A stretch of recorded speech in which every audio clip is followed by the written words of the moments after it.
Hello, everyone. Welcome to worship today. We're so glad you were able to join us. I'm Mark. I'm Linda. We're the Strumswalds. We started attending Calvary about 10 years ago when we were living here part-time, and now we live here permanently. We've made our permanent home, and we've been able to enjoy getting more involved at Calvary. We volunteer on Sundays at the church and in the summer out at the lake.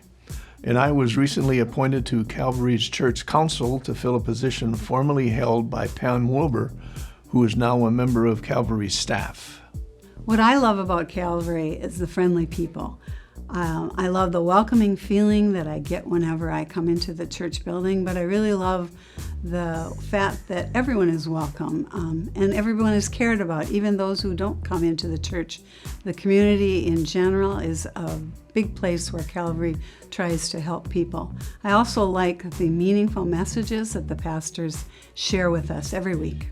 When I think of Calvary, I think about coming to church at different times, and generally I'm going to meet somebody who has been a member of the church for 10 years like us, and I've never seen them before and I've never met them before. Every Sunday something like that happens, and we hope that you will be able to enjoy something like that when you come to visit us here at Calvary. Calvary's mission is to lead all people to a lifelong faith in Jesus Christ. Before we worship, we want to share a few ways that you can get involved in that mission. Next week is a big week here at Calvary. Next Sunday morning, join us at the church for Backpack Attack. Between services, we'll pack 1,500 bags of food that will be distributed to counselors in our school district so they can discreetly place them in the backpacks of kids in need. Whether you are 9 or 99 years old, this is a project all can take part in. In fact, today, you can help get the project off to a great start.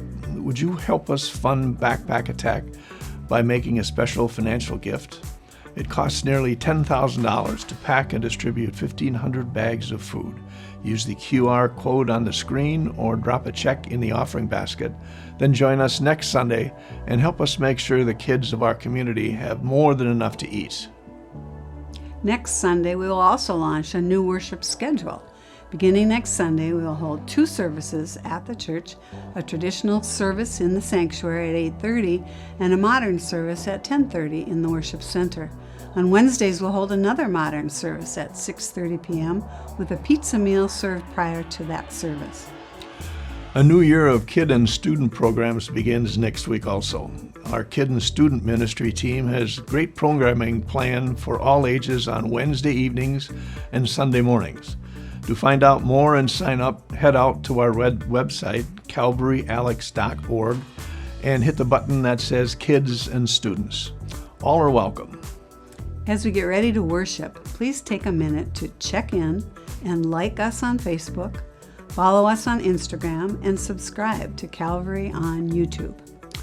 Well, it's time to worship. Today, Angie is wrapping up our worship service called Emotions.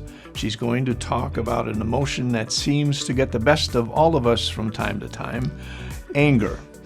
When you turn on the television or scroll social media, there seems like there's more than enough anger out there today. Here's what's interesting. Way back when, even Jesus got angry. But when Jesus got angry, his anger was different. Today, we're going to wonder, how do you get angry like Jesus? Thanks again for joining us. Let's worship.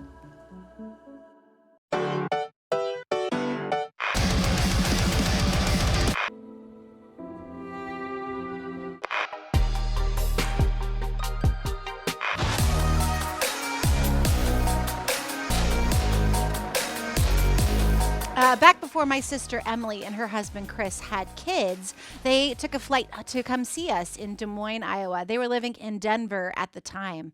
And as they boarded onto the plane, they kind of came down their aisle, and then they noticed that they had a window seat and a middle seat. And so they sat down. Soon after, a 7-year-old came and sat on the aisle seat next to them, and then that 7-year-old's dad was across the aisle in the same row of this flight. As my sister was recounting the story to me, said you could feel the anxiousness of this dad as he got his 7-year-old situated on this flight. She said, but this 7-year-old, he was a bit of a troublemaker. He was doing things like flipping the tray table up and down, flipping through the magazine, asking questions really super loudly. And the whole time the dad was like in this state of stress, like, don't do that. Quit doing that. Knock it off. Don't just stay still. Just stay still until we take off.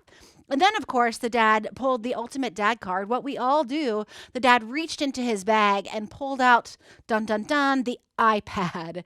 And he sat there with the kid and he put the iPad down and he slipped the headphones over his son's ears and plugged him in so that they could get ready for takeoff. As the plane was ready to take off, I guess the kid was asking even more and more questions really, really loudly to his dad across the aisle. And as my sister described it to me, she says, this whole situation, it was just a hot mess. She goes, you could feel the tension on the plane. After takeoff, the dad looked at his son and said, okay, now I'm going to go to the restroom. You just sit right here on your iPad.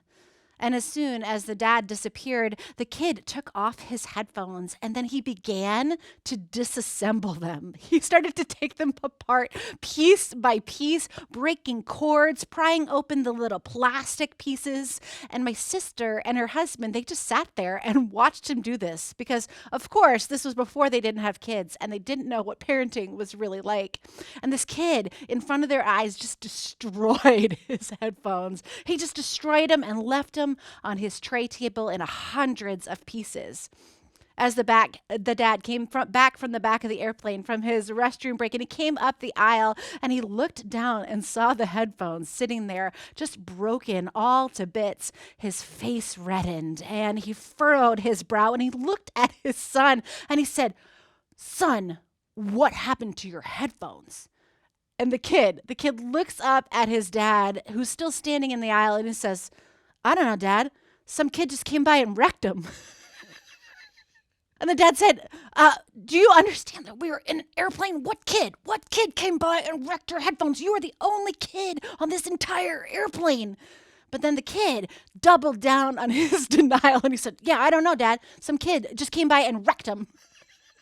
So funny. And this is all going on in the airplane, and Emily and Chris said that you could feel the tension growing between this couple. And at this point, my sister and her husband, they are laughing uncontrollably just next to him, trying not to make eye contact to this frustrated dad and this denying kid who had just destroyed his headphones. Oh my gosh, we laughed so hard when I picked him up from the airport and they told me that whole story. We are in our final week of our sermon series called Emotions. It's been a busy summer for some of us and less busy for others, maybe if you prefer it that way. School has started for some kids in our community, and school will be starting just this week for other kids in our community. We're in this time of the year where the weather is changing and the beach towels of summer are being folded and put away and replaced with sweatshirts for the fall. It's this time of year that's filled with emotions and change. And I want to ask you this question again for you today. With all that's going on in our world, how are you doing really? Let's just take a second and get beautifully honest with ourselves. Just really check in with ourselves. How are you doing really, truly? You see, we all have situations or circumstances or experiences or encounters or events or stories that just come by and they wreck us. They throw off our equilibrium. They cause our faces to get hot. They cause our brows to furrow. They cause our fists to clench and our blood pressure to increase. Things that happen in our lives that make us mad.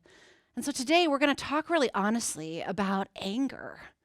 Brene Brown, in her book Atlas of the Heart, defines anger this way. She says, anger is an emotion that we feel when something gets in the way of a desired outcome, or when we believe that there's a violation of the way that things should be.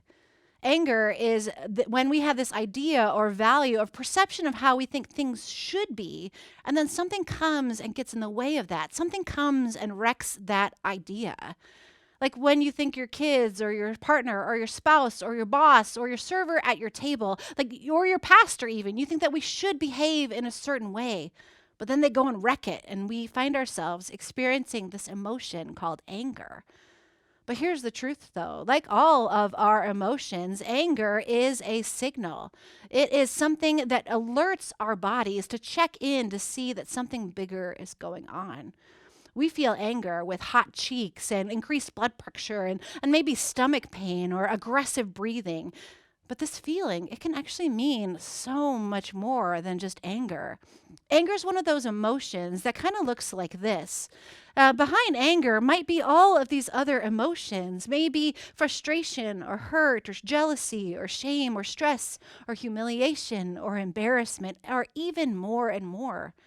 Anger is a symbol, just like that check engine light on your car that we talked about last week. It's a symbol, and if we don't correctly figure it out, it's kind of like fixing the brakes when we're actually out of gas, or replacing the taillight when your seatbelt isn't working, or doing transmission repair when the catalytic converter is broken. And now, I'll be honest, I don't actually know what all of those things do, but in my car. But let's be serious.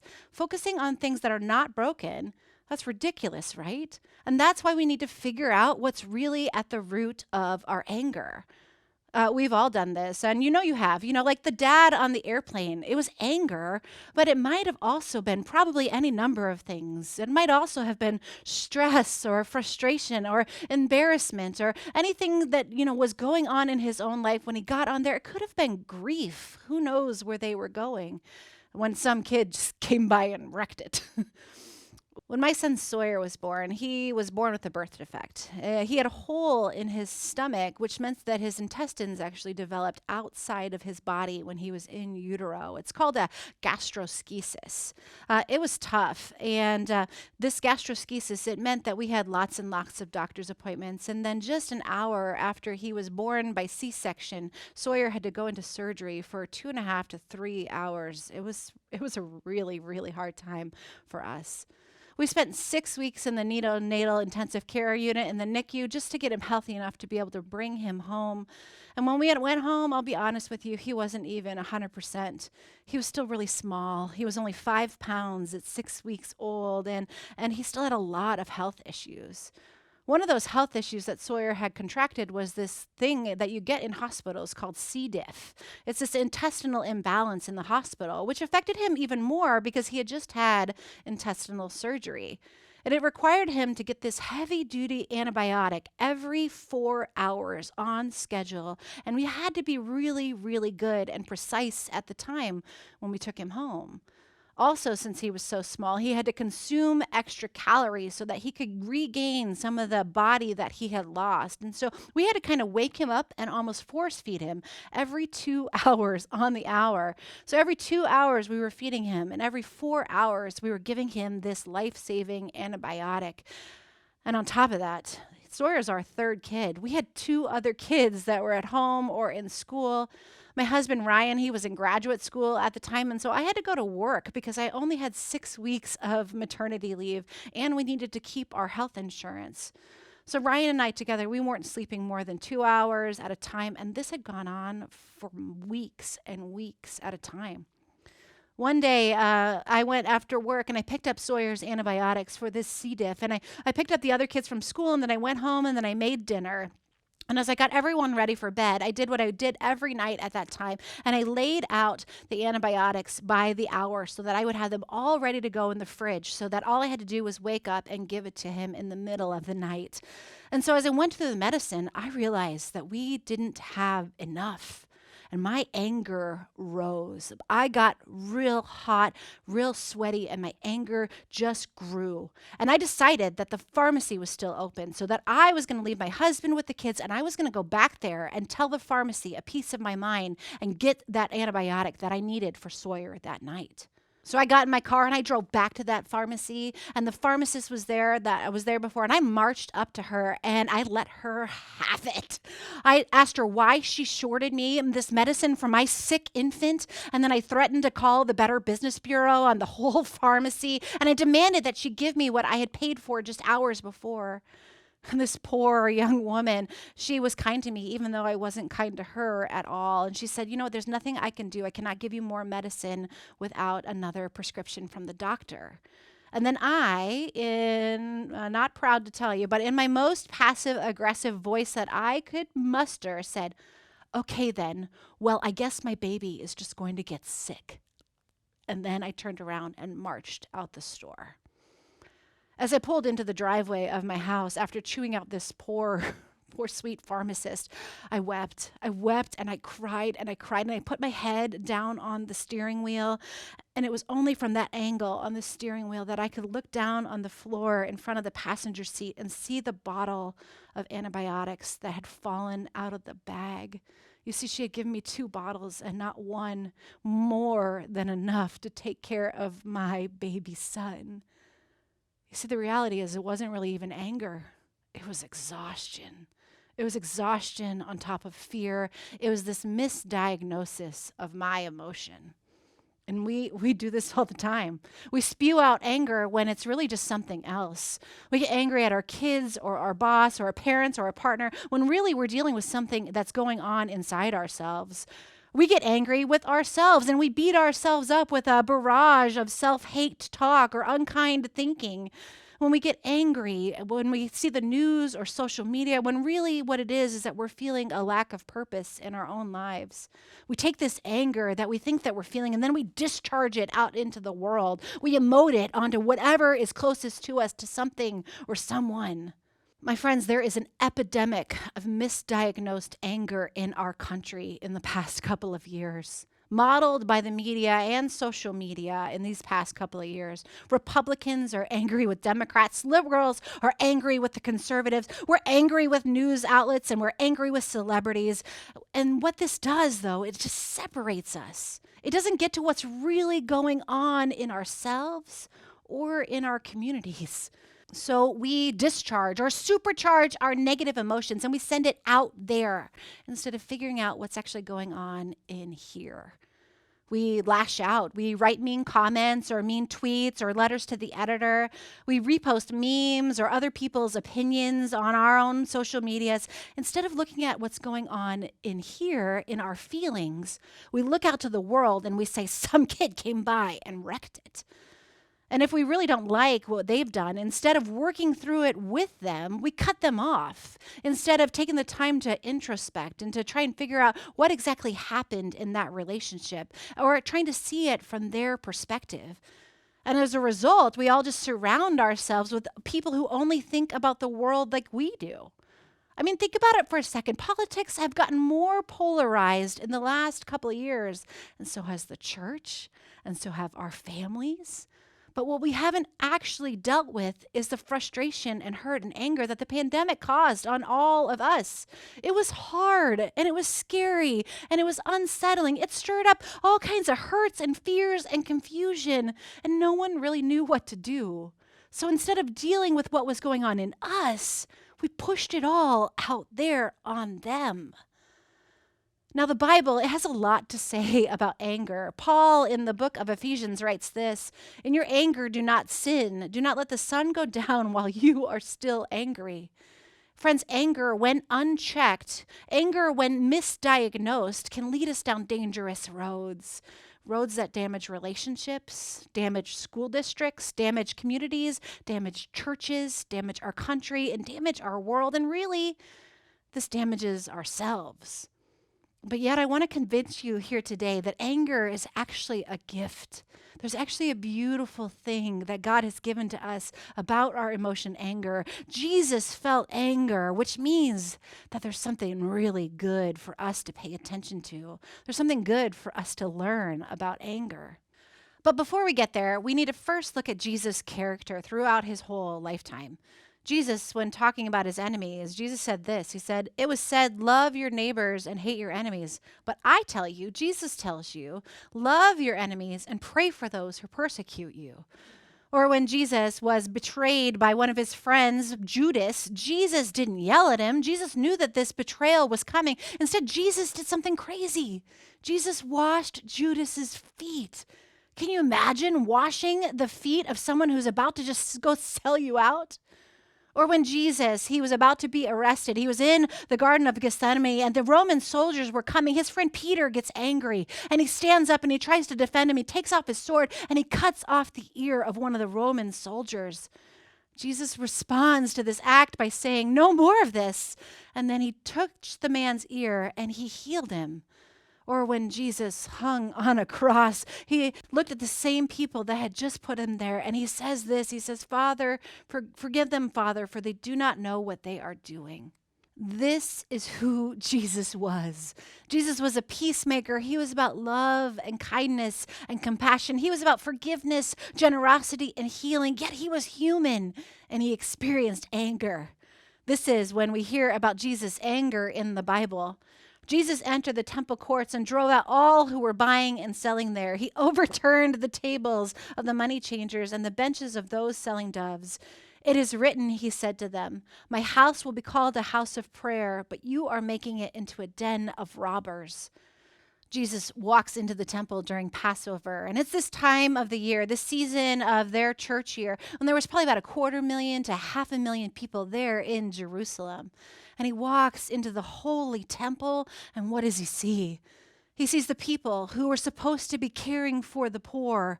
He sees people who were supposed to be providing for the sick and the lame, people who were supposed to be advocating for others on their behalf, instead taking money and manipulating people who didn't have anything to give. And this is what Jesus couldn't stand for. This is why Jesus became angry. It was because of the mistreatment of other people.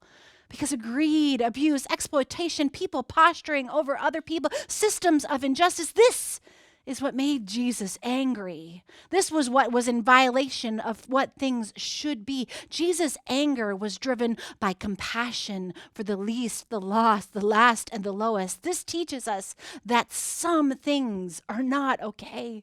Friends, there are some things that are not okay, and they are worthy of our righteous anger. Kids going hungry, that's not okay. Cancer, people profiting and exploiting over others, corruption, war, injustice. The fact that some people have so much and others have so little, famine, racism, people in power using their power for their personal gain, humans not having enough food or not enough clean water to drink, people who were elected to serve who only seem to be serving themselves. Infidelity is not okay. The destruction of our planet is not okay. Abuse in all of its forms is never okay. Being ignored by someone who's supposed to care and love you, that is not okay. Things in humanity's past that shouldn't have happened, those are not okay. Things that are going on in humanity now that shouldn't be happening, that is not okay. There are some things that are just plain never, ever will be okay.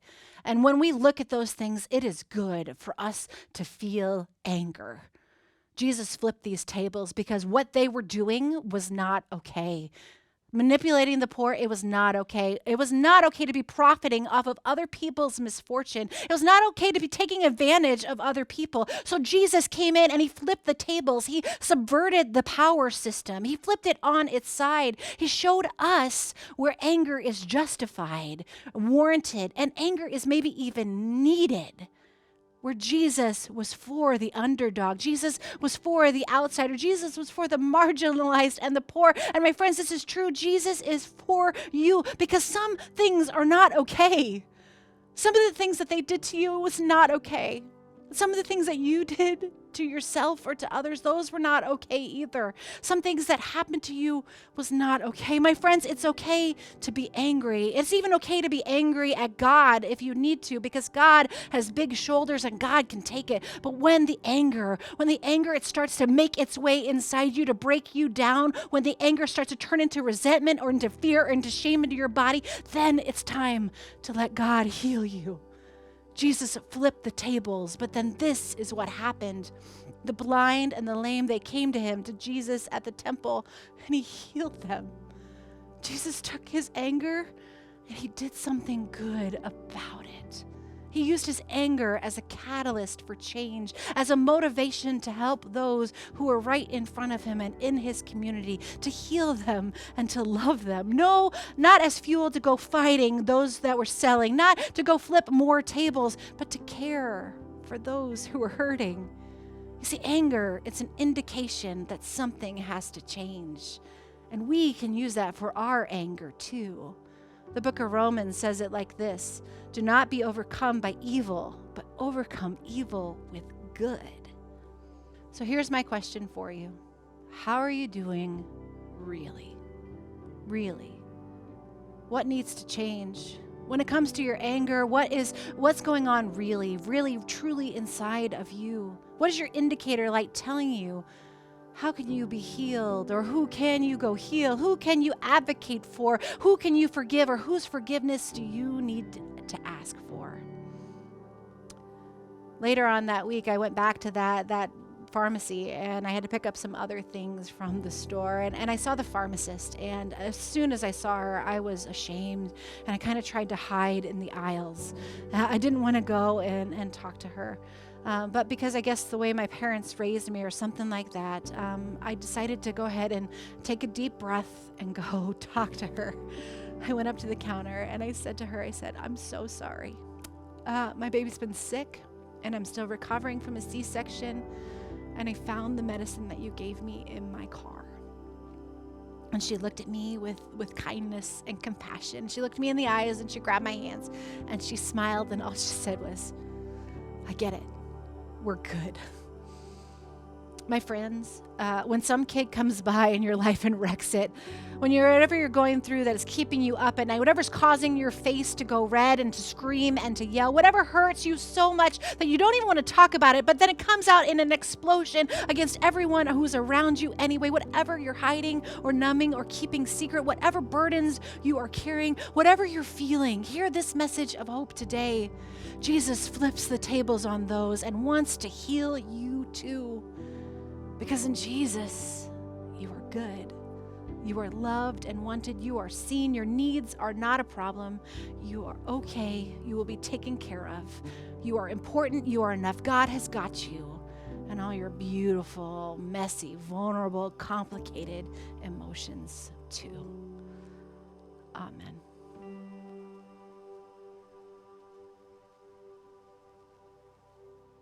Build your kingdom here. Let the darkness fear. Show your mighty hand. Heal our streets and land. Set your church on fire. Win this nation back. Change the atmosphere. Build your kingdom here, we pray. Come set your rule and reign in our hearts again. Increase in us, we pray, unveil our May. Come set our hearts ablaze with hope, like wildfire in our very soul. Holy Spirit, come invade us now. We are your church. We need your power in us. We seek your kingdom first. We hunger and we thirst. Refuse to waste our lives. For you're our joy and pride. To see the captives' hearts released. The hurt, the sick, the poor at peace. We lay down our lives for heaven's cause. We are your church. We pray, revive this earth. Build your kingdom here. Let the darkness fear. Show your mighty hand. Heal our streets and land. Set your church on fire. Win this nation back. Change the atmosphere. Build your kingdom here, we pray.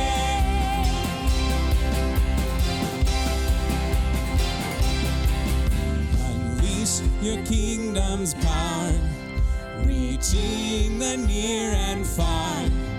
No force of hell can stop your beauty changing heart. You made us for much more than this. With the kingdom seed in us, fill us with the strength and love of Christ. We are your church. We are the hope on earth. Build your kingdom near, let the darkness fear. Show your mighty hand, heal our streets and land. Set your church on fire, win this nation back. Change the atmosphere, build your kingdom here, we pray.